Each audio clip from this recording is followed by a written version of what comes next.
Good morning students. आज हम future perfect tense के बारे में जानेंगे। इस टेंस में काम का पूरा करना पाया जाता है जब भविष्य के अंदर हम देखते हैं कि हम कोई काम करने वाले हैं और उस काम को अनुमान हमें यह है कि वो काम उस निर्धारित समय तक पूरा हो जाएगा, तो वहाँ हम फ्यूचर परफेक्ट टेंस में वाक्य बनाते हैं। अब आगे हम देखते हैं इसकी पहचान हिंदी वाक्यों में कैसे होती है। तो हम देखेंगे कि हिंदी वाक्यों के अंत में चुका होगा, चुकी होगी, चुके होंगे आदि शब्द आते हैं। देखिए, जब हमने ये शब्द आपको बताए हैं तो इसका मतलब ये नहीं है कि यही शब्द आए। हमें इस बात सेंटेंस को पढ़ने के बाद में इस बात का पता चले कि फ्यूचर में, भविष्य काल में, आने वाले समय में हमारा काम पूरा हो चुका होगा। ये सिर्फ एक समझाने के लिए बताए गए शब्द होते हैं जिससे बात आसानी से समझ में आ जाती है। इसकी जगह ये भी हो सकता है वह आया होगा, वह गया होगा, वह खा चुका होगा, वह दौड़ा होगा, वे खेले होंगे। इससे काम के करने पूरा होने का पता चल रहा है। जब काम पूरा हो जाए, जब कंप्लीट हो जाए, तो वहाँ हम फ्यूचर परफेक्ट टेंस का यूज़ करते हैं। जैसे यहाँ एक सेंटेंस है, I shall have completed my work. मैंने अपना काम पूरा कर लिया होगा।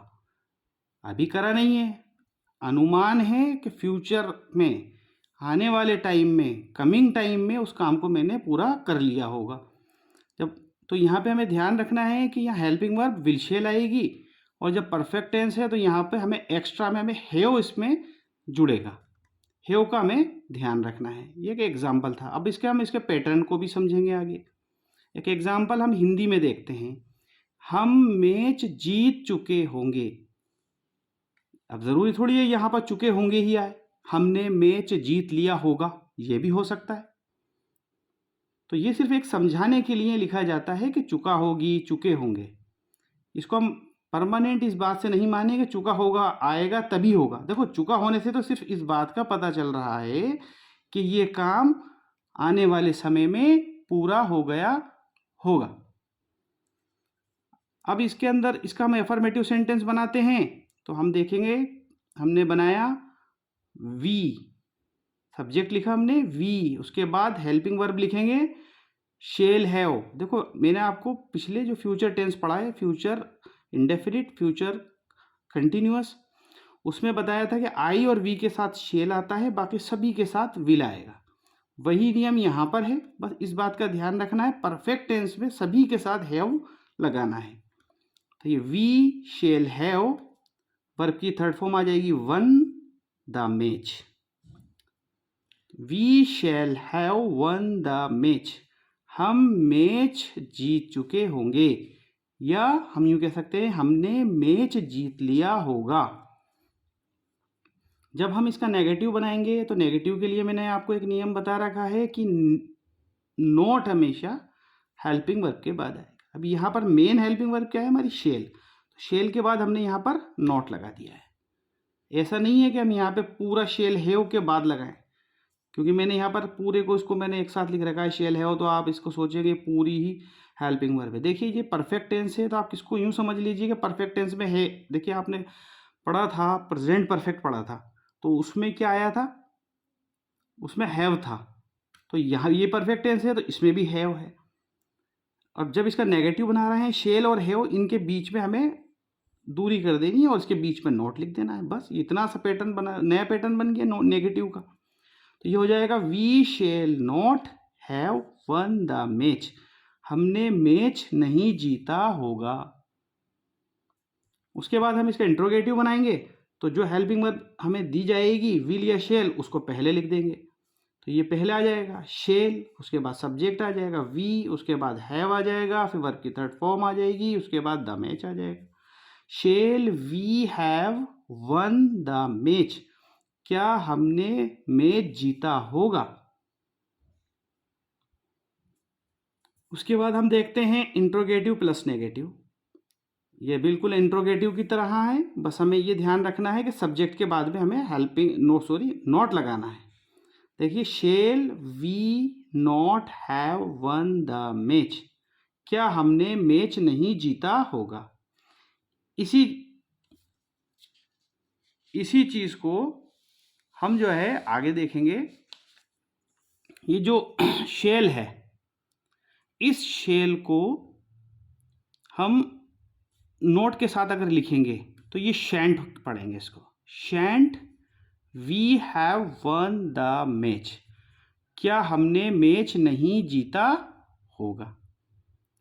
देखिए, हम एक ही चीज़ को कई तरीके से बना सकते हैं, बस हमें उसका पैटर्न समझ में आना चाहिए। इसका जो मेन पैटर्न है वो ये है कि सबसे पहले सब्जेक्ट आता है, फिर विल शेल आता है, और उसके बाद में हैव आता है, उसके बाद वर्ब की थर्ड फॉर्म आती है, फिर उसके बाद ऑब्जेक्ट आ जाता है। इसका हमें ध्यान रखना है। जब हमें एफर्मेटिव का पैटर्न समझ में आ गया तो नेगेटिव में हमें सिर्फ विल शेल के बाद नोट लगाना है। जब ये समझ में आ गया तो इस बात का ध्यान रखना है कि इंट्रोगेटिव में हमें जो हेल्पिंग वर्ब है वो पहले लिखनी है।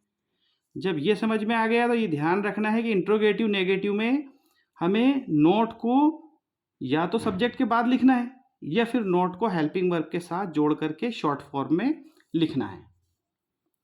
अब आगे हम एक चीज़ ध्यान रखना है कि इसके अंदर आने वाले समय में एक निर्धारित समय दे दिया जाता है कि ये काम मैंने इस समय पर कर लिया होगा। बाई का अर्थ होता है यहाँ पर तक, जैसे मैंने मंडे तक अपना काम पूरा कर लिया होगा। बाई जनवरी महीने के अंत तक मैंने ग्रेजुएशन कर लिया होगा।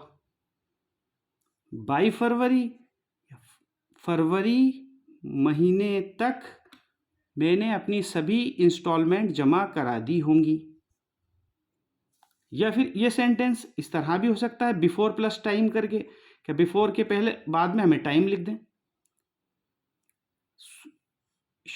है ना। बिफोर फ्राइडे से पहले मैं जयपुर जा चुका होऊंगा। तो आपको ये ध्यान रखना है कि ये जो बाई प्लस टाइम या बिफोर प्लस टाइम आएगा तो वो फ्यूचर टेंस होगा। अब आगे देखते हैं हम इसका example. He will have finished, उसने पूरा कर लिया होगा, समाप्त कर लिया होगा, हिज वर्क, अपना कार्य, बिफोर मंडे से पहले, मंडे से पहले उसने अपना काम पूरा कर लिया होगा। तो इस तरह से आपको जब ये सेंटेंस बनाना आ जाएंगे, जब 12 टेंस आप सीख लेंगे तो कोई सा भी कंपोजिशन हो, चाहे लेटर राइटिंग हो, चाहे पैराग्राफ राइटिंग हो, ऐसे राइटिंग हो, या नोटिस राइटिंग हो, एडवर्टाइजमेंट हो, कैसा भी कंपोजिशन हो, वो आप इजीली बना सकते हैं। वहाँ सिर्फ आपको उसका पैटर्न समझना है कि ये इसका पैटर्न क्या होता है, उसको डिज़ाइन कैसे करना है, क्योंकि थॉट्स तो आपके पास ऑलरेडी होते हैं, आपको तो सिर्फ लैंग्वेज सीखना है। तो लैंग्वेज सीखने के लिए टेंस आना ज़रूरी है। अगर आपको सेंटेंस बनाना आ जाते हैं तो आपके लिए इंग्लिश बहुत ज़्यादा ईजी हो जाएगी। जो इंग्लिश का डर है हमेशा बच्चों के मन में बना रहता है, उनके गार्जियंस के मन में डर हमेशा बना रहता है कि इन बच्चों का क्या होगा। तो ये डर हमेशा के लिए ख़त्म हो जाएगा। आप घर पर बैठे बैठे खूब अच्छे से प्रैक्टिस करें, नए नए सेंटेंस बनाएं, और अगर समझ में ना आए तो इस वीडियो को बार बार चला करके इसके पैटर्न को देख लें, और कमेंट बॉक्स में अपने जो क्वेश्चंस होते हैं वो आप पोस्ट करें ताकि उसका आंसर आपको दिया जा सके। अब हम देखते हैं आगे, ट्रांसलेट इनटू हिंदी। देखिए ट्रांसलेट इनटू इंग्लिश। आपको जो हिंदी में यहाँ एक सेंटेंस दिए गए हैं उनको इंग्लिश में ट्रांसलेट करना है। अब हम देखते हैं आगे, हमने जो पढ़ा है, हमने जो फॉर्मूलाज देखे हैं, क्या वो हमारे अच्छे से समझ में आए हैं या नहीं आए हैं, ये हमें देखना है। फर्स्ट सेंटेंस है, वह दिल्ली से आ चुका होगा। अब आपको ध्यान रखना है, आने का काम कौन कर रहा है, वह। तो ये सब्जेक्ट लिख लिया हमने, वह, ही। उसके साथ आपको पता है चुका होगा, चुकी हो गया आ रहा है, तो विल हैव या शेल हैव आएगा। तो ही के साथ आएगा will have, he will have. आने को कहते हैं कम, इसकी थर्ड फॉर्म होती है कम, कम, केम, कम। ही विल हैव कम, वह आ चुका होगा। कहाँ से आ चुका होगा? दिल्ली से, फ्रॉम दिल्ली। अगर इसी का आपको नेगेटिव बनाना हो तो आप बोलेंगे he will not have come from Delhi, वह दिल्ली से नहीं आया होगा। इंट्रोगेटिव बनाना है तो विल को पहले लिख देना है। तो एक बार आप ध्यान से इसको बनाइए, अगर आपके समझ में आ गया तो आप बात एक सेंटेंस बनाएं या 1000 सेंटेंस बनाएं, तो आप आसानी से इंग्लिश सीख जाएंगे। सेकंड एग्जाम्पल हम देखते हैं। आपने रविवार तक इस पेड़ को काट दिया होगा। देखिए सेंटेंस कुछ भी हो, हमेशा एक चीज़ ध्यान रखना है, एक तो टेंस को हमें विशेष रूप से सीखना है और अपनी वोकैबुलरी को बढ़ाते रहना है। जो भी मीनिंग्स होते हैं उनको याद करते रहें, उनको समझते रहें। जितनी ज़्यादा आपकी वोकैबुलरी होगी, इंग्लिश आपकी उतनी अच्छी होगी। इस सेंटेंस को अब हम आगे देखते हैं। आपने रविवार तक इस पेड़ को काट दिया होगा। देखिए काटने का काम कौन कर रहा है? आपने। आपने को क्या कहते हैं? यू। उसके बाद यू के अकॉर्डिंग यहाँ पर देखिए दिया होगा है ना, काट दिया होगा, काट चुके होगे। तो इसका मतलब है यहाँ पे विल हैव या शेल हैव। तो आपको पता है आई और वी के साथ शेल हैव आता है, तो यहाँ पर यू के साथ क्या आएगा? Will have.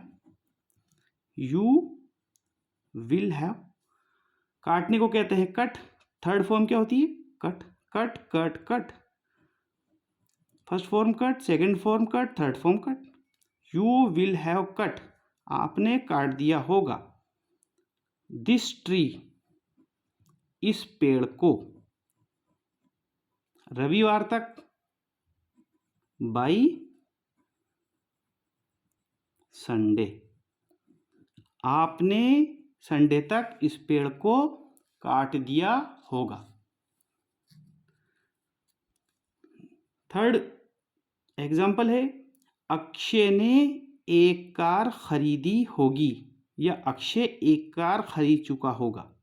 इस सेंटेंस को आप खुद बनाएं और बना करके कमेंट बॉक्स में मुझे लिखकर पहुंचाएं, ताकि मैं ये देख सकूं कि आपके टॉपिक कितना समझ में आया है। आपके जो क्वेश्चंस होंगे उसका रिप्लाई मैं ज़रूर दूंगा।